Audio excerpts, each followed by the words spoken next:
Welcome everybody, and thank you for coming to this latest EMCC Global GPS Dialogue. Really delighted to have Lucy and Paul here with us here today, leading a discussion about the challenges of team coaching, which is a topic which I know we're all very, very interested and excited about. There's been lots of discussion regarding team coaching recently. A couple of housekeeping bits before I hand you over to Lucy and Paul. This session is being recorded. Please do have your cameras on because we're here in dialogue.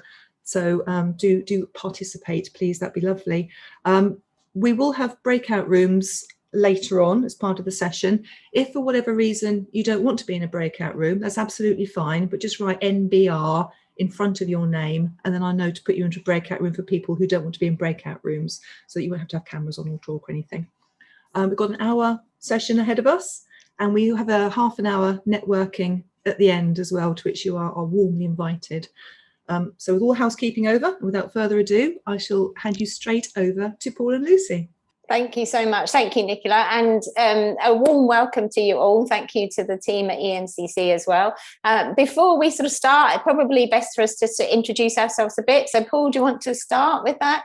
Yeah, so my name is Paul Barbour. I am from Northern Ireland, outside Belfast, if anybody knows that part of the world. And actually today I'm in the Peak District, because this is my first travelling with work in nearly a year and a half. So I don't know how I feel about that, but it's actually quite a beautiful area to be in. Nowhere better to be actually for the first, and I'm with the team for a couple of days here. And yeah, it's just a beautiful, beautiful location. Yeah, but my passion is how human beings collaborate is probably what drives me and what I'm most passionate about. And that comes from my background growing up in Northern Ireland, where humans did not cooperate. And yeah, so I'm really passionate about how humans collaborate, especially within organizations. Thank you, Paul. And I'm also really passionate about team coaching and helping teams to collaborate better within and across organisations as well. And my sort of corporate background was in human resources, had a couple of HR director roles, and then really I've been coaching and team coaching for the last sort of about 18 years, I think, or so now. And really absolutely love the work with teams. I'm also an ICF board member as well, the lead for team coaching for the UK. And both Paul and I are tutors for team coaching at Henley Business School as well. And you probably saw we've also written a book, which we're very pleased to say got published earlier this year. So that's Building Top Performing Teams. So yeah. So delighted to have you all. And one of the key characteristics really of building top performing teams is around connection. So we'd love to now really find out a bit more about you. So who we've got on the call, if you could post in chat, and also, you know, what would help you to be truly present today in this session?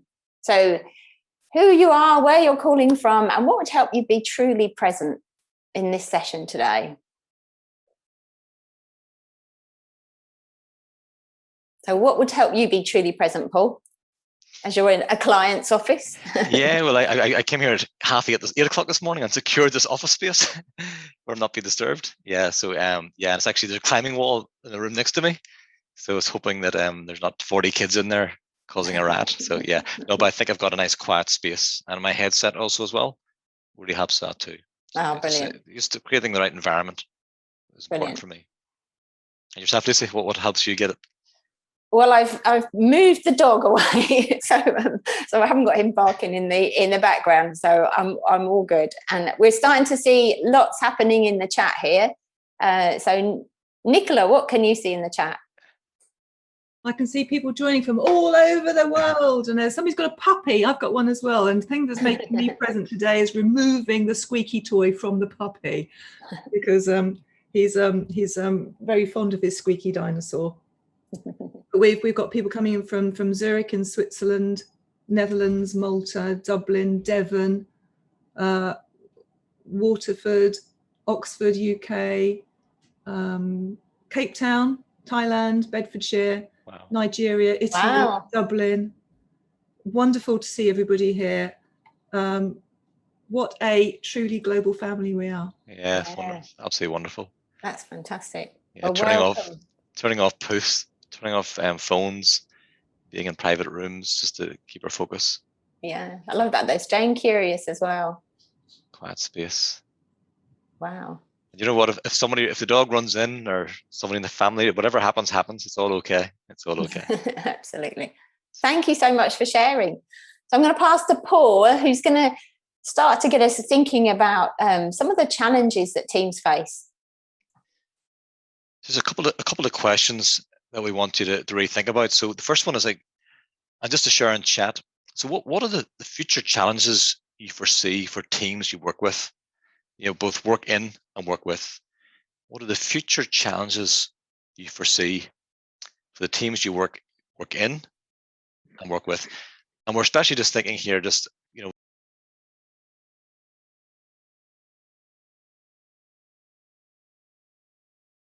quite differing places we are. Just if you'd like to share that in the chat, that first question. What are the future challenges? So we can see here, working in a hybrid structure, hybrid working, developing relational as opposed to transactional connections. Absolutely. Yeah, definitely something that we're working with at the moment. Certainly many of our teams are now starting to want team coaching in a hybrid way. Like a connection in a virtual setup. New starters feeling disconnected. Okay, yeah. Just keep sharing anything at all that comes into mind about what are the challenges you foresee. The piece, Lucy, what would you your own reflections on working with teams, what's the one thing comes to your mind? I think, well, there's probably two that come to mind straight away, but there's certainly hybrid, and just how that's going to be so different for many organisations we're working with. But also, I think if you look at some of the future predictions around organisations and teams, they talk about, a lot more transient teams and, a lot more movement across sectors as well. And so, my sort of prediction or hypothesis is that then, teams will need to be more agile, more flexible, and really thinking about then what's the implications for team coaching as well. Yeah, I'm just seeing there, teaming in a virtual environment. A lot of stuff here about this virtual piece and hybrid. And I guess one of the points that I'm thinking a lot quite recently is this idea that there can be a belief that we need to be together physically. And I guess if you look at one-to-one coaching, the research would indicate that in one-to-one coaching, doing it virtually or even over telephone as effective as being in person. There's no research yet on the team space that actually talks about virtual versus non-virtual in terms of is it a success or not.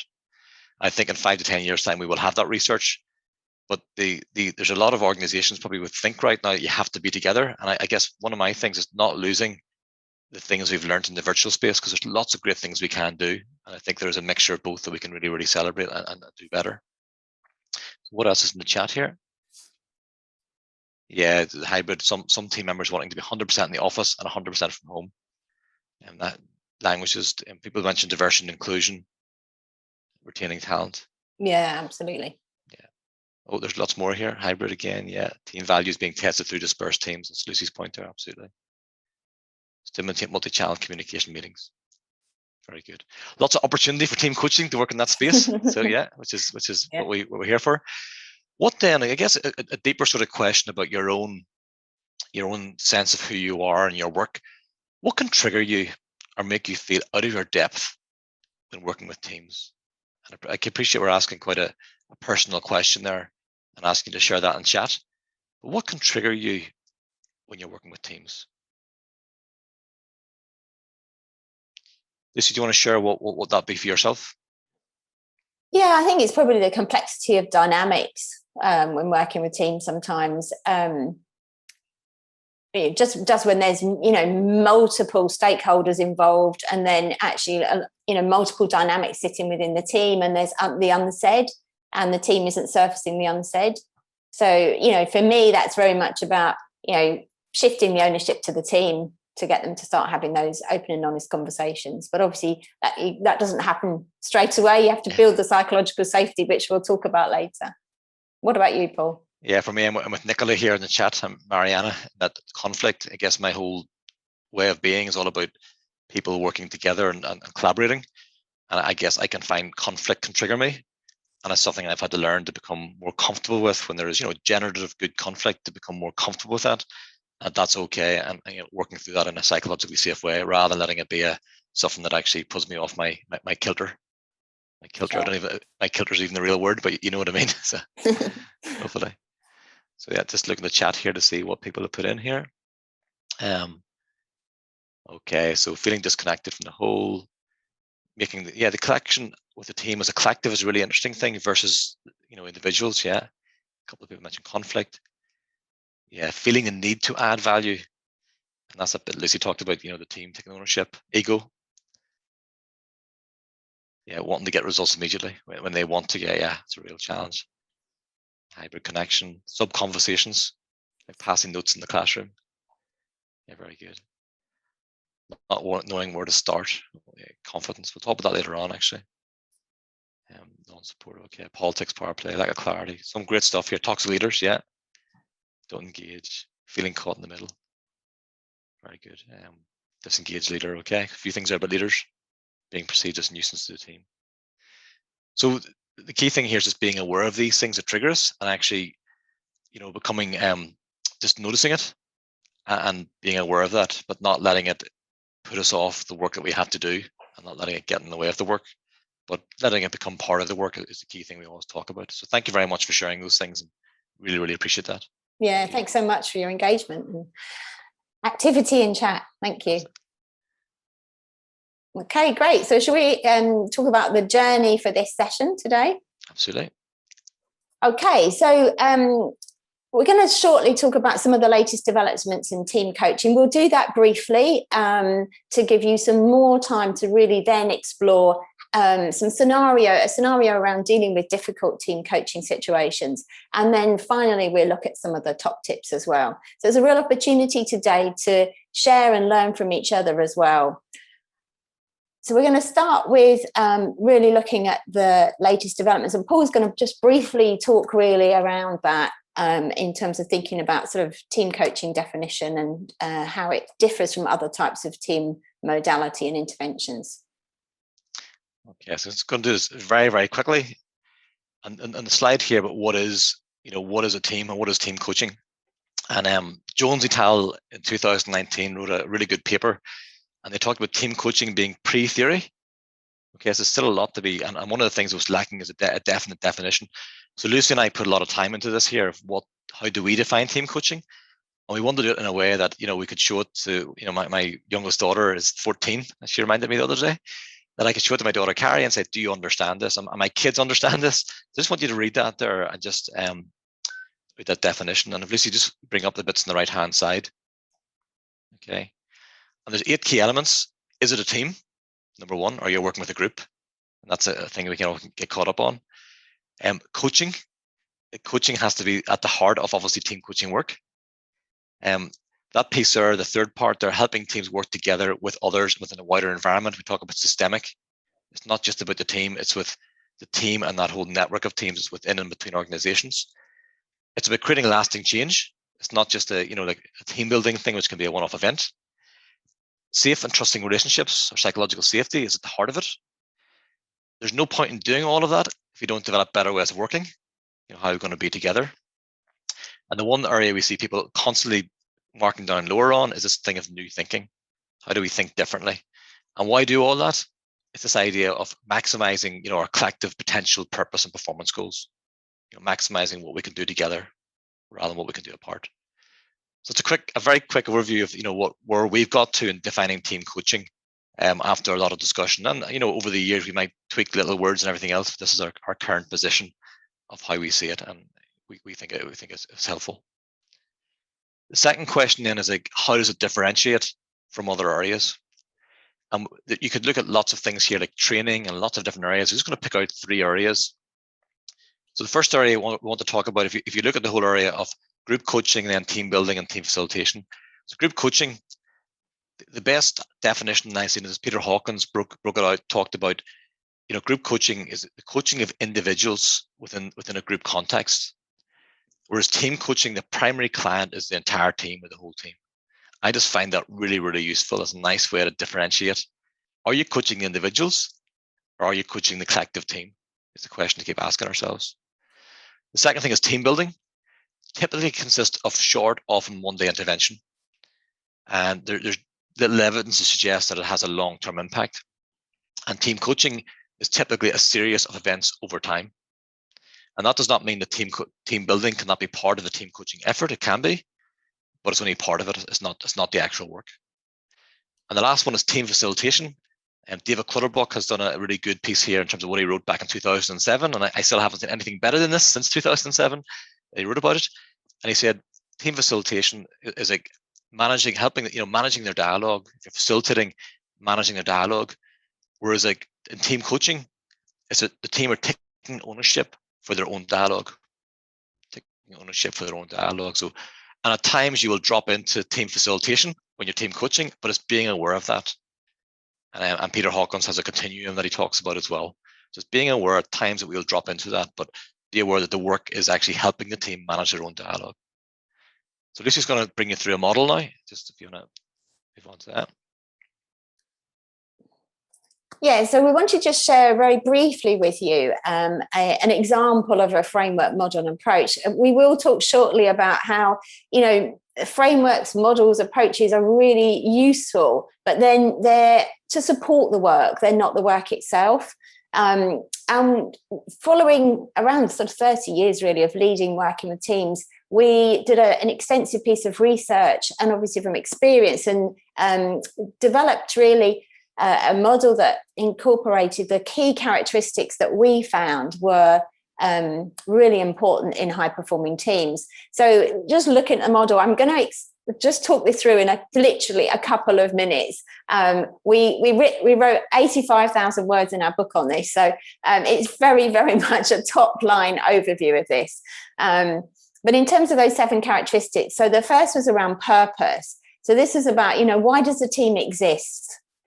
And then how does purpose link to strategy and to goals? Identity is about, what does the team want to be known for? How do they want to be described? And values and beliefs, what do they need to value and believe in order to achieve that purpose? Awareness is at 3 levels. So it's at a systemic level, first of all, in terms of, how does the team interface with the wider organization and with external organizations? Secondly, how does the team interface with other stakeholders and other teams? And then thirdly, within the team itself, what are the areas of strength? What are the areas of development within the team and the team members? And how do they leverage those strengths? Relatedness was about the connection, the trust, the relationships within the team, and their ability to have open and honest and robust conversations. Ways of working. So this is about the sort of processes and rhythms of the team, how they manage their meetings, how they make their decisions. And finally, last but definitely not least, is transformation. So that's about how does the team continue to energize themselves, to innovate, to grow, and not become complacent. It's also about the resilience of the team as well, and the health of the team. So, all of these characteristics play a part in really building top performing teams. And we're going to then really start to explore, what are some of the opportunities and challenges then for teams and team coaches. But before we do that, Paul's going to explore a little bit more about what does it take to be a team coach. So Paul, I'm just going to pass to you around. Yeah. What does it take? Thank you, Lucy. Thank you for summarising 85,000 words in 2 minutes. Well done. This is part of the team coaching competencies. We know in the last couple of years, the EMCC have done work in this area. The other coaching bodies, some have done work, and others are doing work in this area. And it's become a big thing. And I guess when Lucy and I were studying this and writing about it and researching, that work was still a work in progress. So we come up with 3 areas. We talk about doing, knowing, and being. And the doing part, there are 8 sort of core competencies that we look at, which you can map across all 3 of the main professional coaching bodies in terms of doing. And they're like the core competencies, the core things. We would argue to be a team coach, it's important to be be able to come from a background of one-to-one coaching. It's a really, it's a really important background to really go into that area of team coaching, to have those basics. But then when it comes to the knowing part, we would argue that there are specific areas of knowing that are very, very important for being a team coach. And there's lots of those things like, organizational design, systemic thinking, and working virtually and physically. There's a whole list of them. But the one that we call it systemic thinking is one that we've about 10 of them that we detail out. But systemic thinking is one that we'd really always, draw attention to and focus to. Is really, really important. The ability to work systemically, and even the work I'm with a team here with a couple of days at the minute, and with another co-coach, and it's a team from a a retail organization and a manufacturer organization, this idea of team of teams. And it's just wonderful because they're coming together to produce something beyond themselves. And that's the sort of, that idea of working systemically, working much wider. And the last part, but by no means least, is that whole area of being. And we talk about way of being. I'm just going to put in the chat here to share the 4 things. I think I should be in there now. So the way of being, four things: connection. How aware are we of ourselves? How aware are we of our connection with other people? Confidence, being at ease with our own story. And this is the thing, if you're in a room and there's a CEO there and they're triggering you because you didn't get to be a CEO, whatever it is, that you believe that whatever you've done in your life has brought you to that moment, to be in that room, to be in that place, and it's all okay. Having confidence in our own story. Courage is this idea of having the ability, just the agility to be in the moment. That whatever arrives in the moment, that you take a deep breath and go, it's all okay. And you're the instrument. You're the instrument in the work. And the last one there is continued learning, or continuing. We call it the continued. This is about reflection, supervision. That we are never, this idea of mastery. We're never the finished article. And the moment we think we're the finished article, we're probably in trouble. And this idea, we're always a work in progress, and that's okay as well. So those 4 C's, and we would argue that, all the core competencies are really important. The areas of knowledge are really important. But if your way of being, that's the bit that we really have to focus on to do the deepest work with teams, that we're not able to connect at a real deep level with that team, have confidence in our own story, be in the moment, be present in the moment, and have courage. And we're never actually the finished article. We keep learning. And it's a lovely area in terms of, how are we in terms of our way of being? What do we need to develop? Thank you. Thank you, Paul. So we're now going to really start to bring to life, really, how to deal with difficult team situations, and we're going to use a scenario for this. So this is a real scenario. This is actually a team that Paul and I worked with, and a scenario that we faced actually. So we're going to ask you to have a think about this yourselves in some breakouts and get you to start thinking and exploring and sharing your approach. So the next few slides I'm going to share will give you a bit more context around the scenarios. You may want to take a photo or a screenshot so you've got that ready for when you go out into the breakouts. So this is the scenario. So a team coaching intervention with a senior team in a blue chip company, which conducted one-to-ones and a team 360 diagnostic as well. And the plan was for a series of interventions with this team. And at this stage in the journey, this was the first team session. And as part of that session, we wanted to work on the area of purpose. So this is an overview of the diagnostic. And you'll see at the top of this that there was definitely an opportunity, as you can see here, in terms of clarity and understanding around the collective purpose.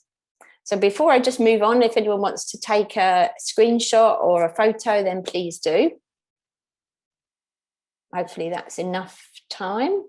If you need me to go back, I obviously can as well. So to give you a little bit more insight, a bit more data. So there were 7 questions they were asked around the area of purpose, and we're just going to share with you one of those. So this is one of the questions. The team has a clear and compelling reason for existence. Its work is both meaningful and challenging. And these were the responses. So red and pink are strongly disagree and disagree. So as you see here, 9 out of the 10 people in the team either disagreed or strongly disagreed with this statement. And then out of the stakeholders, 5 out of 6 also did, and the grey's undecided. So this was indicating that there's definitely an opportunity here for this team. Okay, so I'm going to move on. So we asked the team this question: how is it important for you to be a team? Now, this was an in-person team coaching situation. So actually, they were standing up on a continuum. And we asked them to stand, one was at one end of the room, and then we had a line out to 10. And we asked them to stand where their response was to this question. So all of the team stood at 9 or 10, except the team leader, who stood at a 3. Okay. So again, if you want to take a photo or just note any of that down or take a screenshot, that's the scenario. So we're going to ask you to shortly go into breakouts and really have some discussion around this scenario. And these are the questions that we'd like you to think about. So reflect on, what do you think the leader was potentially thinking? What was the rest of the team? And as team coaches, what would you do in this situation? And then what do you think happened? Again, if you want to take a photo or a screenshot, and then Nicola is very kindly going to be putting everyone into breakout rooms. And you'll have around, if we just do a time check, so probably around 15 minutes in your breakout rooms to have a discussion around those questions. And then we'll come back together and share some of the key observations and reflections as a whole group. Okay. Yeah, we're back. Back now. Oh, and it's lovely to see everybody's faces. Absolutely. So folks, from a timing point of view, we want to get your thoughts. So the first question was, what was the leader potentially thinking? So just love you to share and chat as many ideas as possible individually of what was the leader potentially thinking. Okay, as many ideas as possible of what you were talking about. I'd love to hear that. Okay. And the second one then, what was the rest of the team potentially thinking? So you put it all in one thing, even better. Yeah. As team coaches, what would you do? And then what do you think happened? So follow those questions if you want, or even just put your reflections in, but just love you to hear some of the ideas that you were thinking of and talking about within your breakout group. Yeah, so saw no need for the group to act as a team. That's what the leader was. Yeah, absolutely. Just keep your ideas flowing, what were you talking about, and either by question or just whatever way you want to share it, it's okay. Separate from the team, isn't it fascinating? What was the reason why? What else were you thinking of when you're in the breakout rooms? The team leader had a command control approach. Okay, yeah, interesting. It's a good hypothesis. Is it called about? Good hypothesis. Leader knew something that the rest of the team didn't. Well, that's interesting. Curious. Yeah, or maybe even knew something in their own mind. Yeah.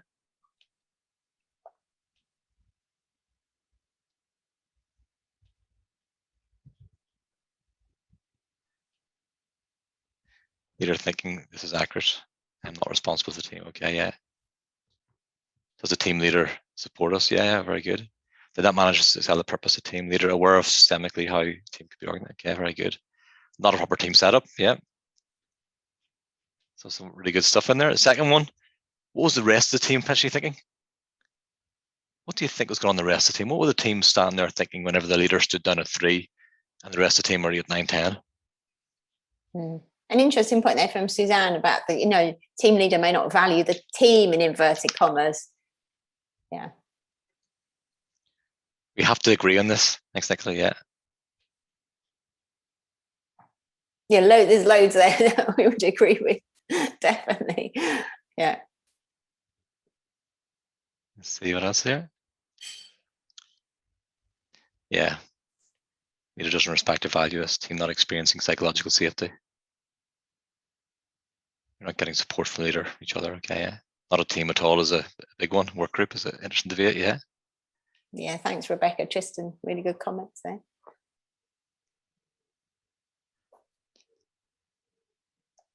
Absence of sharpness. Absolutely. And Luca. As team coaches, what would you do? Thank you, Luca. As team coaches. $1 million question. Yeah. What will you do?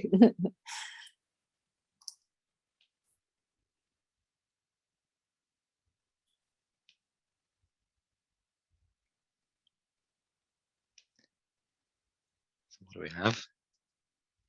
See potential of support, being a team. What cultural diversity is in the room? Impact of that? That's a great question. Ask everybody individually what they think, if they want anything to change. Yeah, brilliant question. Suspend own judgments, beautiful, and assumptions. I love that. Work with the team to redefine their purpose, clarify the vision. Ask what they all mean by team, yeah. Recalibrate expectations. Some lovely stuff here, folks. Understand the context first, yeah. What the team, get the dialogue going, okay. Ask the team to be curious. So loads of comments here. You're all flying here, so brilliant. Yeah, and Chris, what questions do they have about the outcome? Okay, and last, I'm sorry I can't read them all out, folks. Some brilliant stuff in here. What do you think happened? What do you think happened?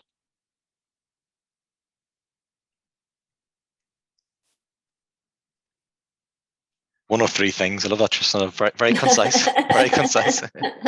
I hope you're going to share the three things. What might there be? Very good. How to efficiently create purpose-driven team. No idea, Joanna. Thank you for your honesty. Yeah, Joanne. Yeah. So I'm going to ask you to share the slide. Team leader left. Interesting. Yeah, it depends. Yeah, Karen, absolutely. So in terms of what worked well, in terms of Lucy and I working with this team, what we done, we sensed in the moment that there was something that we had to change our approach, and that worked well. We sensed there's a different approach required. Letting go and ensuring the team took responsibility. And somebody mentioned that we let the team take responsibility for the discussion that had to take place.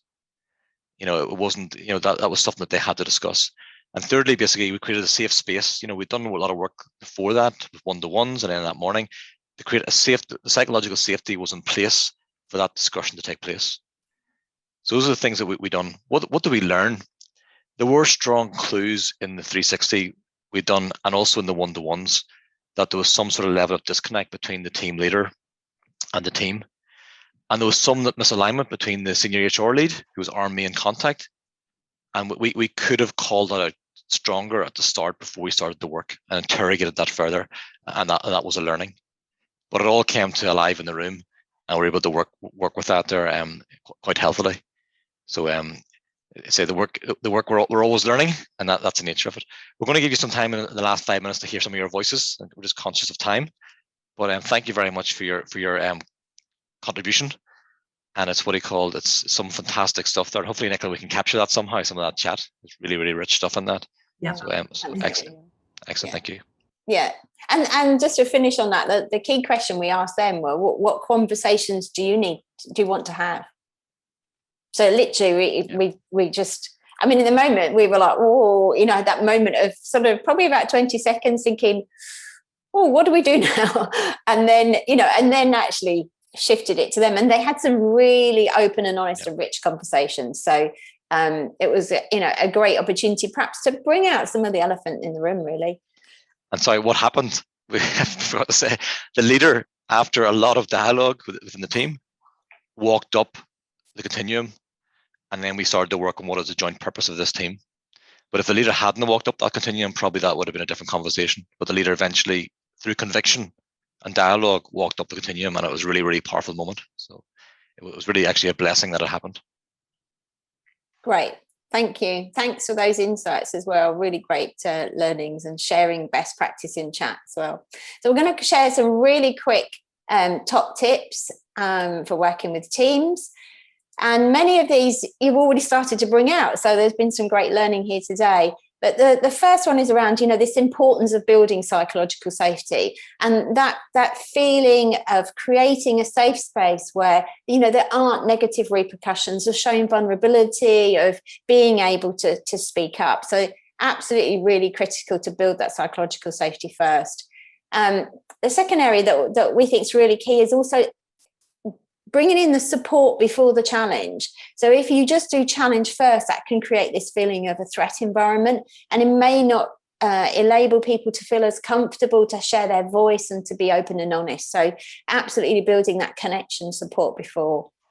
The third one we've talked about, the importance of purpose. Paul and I very much throughout the work we've done really connect and do a check-in on our own purpose. So our purpose is, Paul, do you want to share our purpose? I was going to put in the spot now. So basically, it's to help teams both within and between teams to collaborate better to create lasting change. Absolutely. So within and between teams, the actual team itself and between teams to create lasting change and to collaborate better and create lasting change. Yeah, and we use that as a check and balance really in the work that we're doing, don't we, Paul? Yeah, absolutely. So absolutely, and getting other teams to really think about their purpose is really critical as well. We've also talked about open and honest conversations, but through building that connection. You all right, Max? through building that, I think may want to go on to mute. Just a bit of background noise there. Open and honest conversations, enabling that safety, enabling that connection and building of relationships. So this enables teams to actually have those open and honest conversations and give and receive feedback. Every single team and organisation we're working with at the moment want to develop this muscle.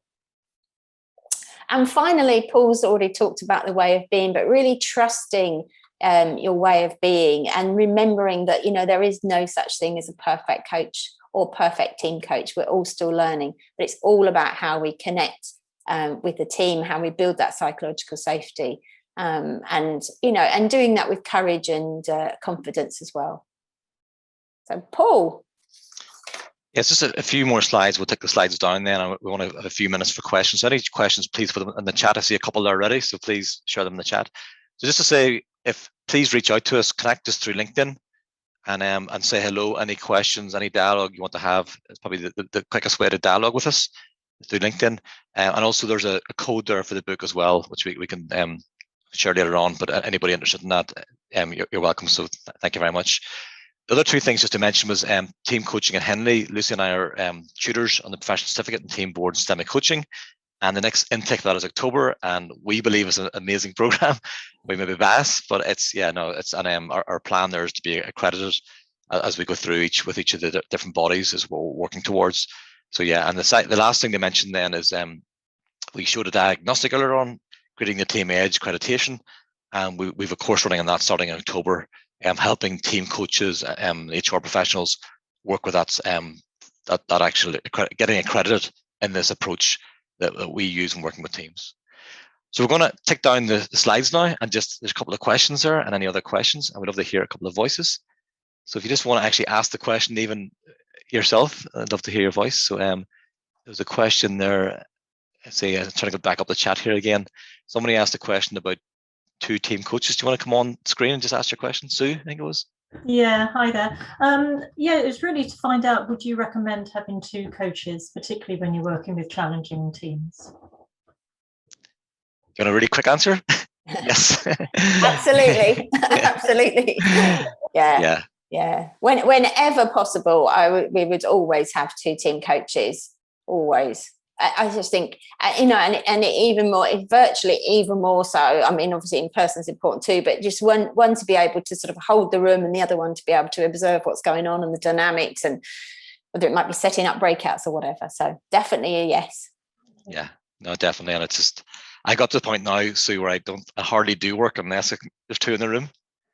And I get quite strong in the contracting stage with the team about that, here's the value of having 2 people in the room. And it can be hard at times to get clients to buy into that, but I think it's a really important conversation. Does somebody else want to come off camera and ask the question? What are the questions there? Would you mind saying just a little bit more about what that value is of having 2 people in the room?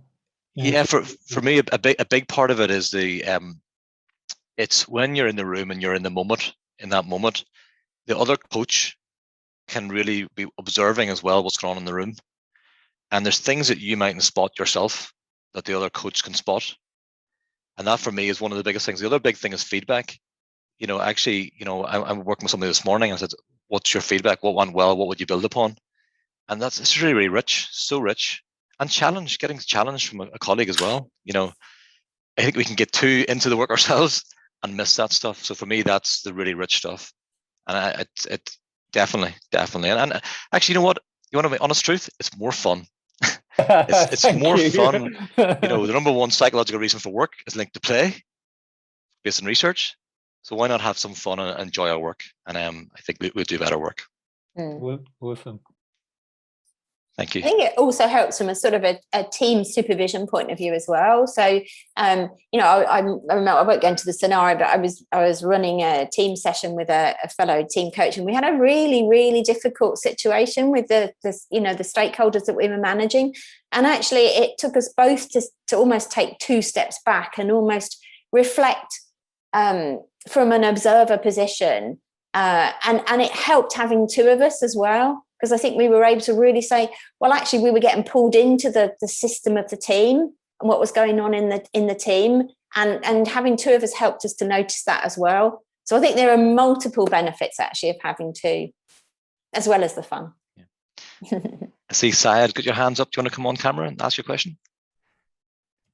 Hi, Paul. Can you hear me? I can, yes, perfect. Yeah. So here's my question. What do you do, or can you help me advise on, you're in a group that's suffering from debilitating groupthink. You're a minority, and everyone is agreeing on something that's critically wrong. But when they're alone and we have like one-to-one talks or discussions or meetings, they all tend to disagree and say, yeah, you're right. But when they get together, it's the same rubbish. And they fear repercussion, or I don't know what it is. How do you manage something like this? Yeah, the piece I love in this here is the psychology around thinking independently. So even this morning, I get the team to think independently. What is your thoughts on this topic? Capture independently. Each person shares what they're thinking, and then discuss it. I often find if you just say, let's discuss, the quieter person in the room will not share what they're thinking. So I say, first of all, create the psychological safety for the conversation to take place, but then encourage people to capture ideas individually on a piece of paper, write them down, and then each person shares, and then you discuss. And that's been linked into the research on collective intelligence. The more you do that, the more turn taking you do, the better collectively the team will perform. And we bring that into our work all the time. That would be the number one thing, Sad, I would say. So I just think from a time point of view, what we might do is, again, on chat, put questions, but again, reach out on LinkedIn. Any questions you have, or Syed, you want to have more dialogue with that, just reach out and ask the question, and we can dialogue over LinkedIn chat as well. And we'd be happy to do that. So, but thank you very, very much for all your questions. And I'm going to hand over to Nicola again. Yeah, thank you so much. Mike, I could see you had a question, sorry. Just at time, but we're going to be moving into some sort of breakout networking piece afterwards. So there may be an opportunity there, but thank you so much. And reach out to us if not, as Paul said. So thank you all so much. And Nicola. Yes, thank you, Paul. Thank you, Lucy. It's been brilliant. It's been really, really eye-opening. It really has. And I think the introduction of that real-life example and workshopping around that has been absolutely eye-opening. Thank you so much for leading this discussion. It's been brilliant. Applause on behalf of everybody here. Thank you. Thank you. Thank you. It's been a pleasure. Thank you very much. Pleasure. Thank you.